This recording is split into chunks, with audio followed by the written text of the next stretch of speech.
right, so something that I hate, man. Honestly, I'm just big on communication, effective communication, just being real with me, man, being straightforward. So if there's a situation where, like, you know, you went around the topic, or you went around the bush, or if like we were arguing and then you kind of inflamed something that didn't necessarily have to be inflamed, you know, that situation can happen with a multitude of people, my wife, or my friends, or anybody, or just anybody, you know, it could just, it happens. And like, honestly, you can just be so straightforward. Tell me how you really feel the first time. That way it gives us the opportunity to kind of talk through it. I'm not always going to be right. I'm man enough to apologize. If I don't like something straight up with you or anybody, I'm going to tell you straight up to your face. So, and I don't mean that with any intentions to fight or any intentions to make things awkward or tense for any reason.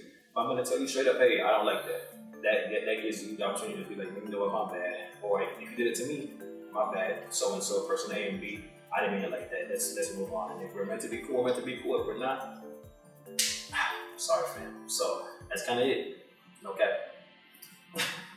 That's it.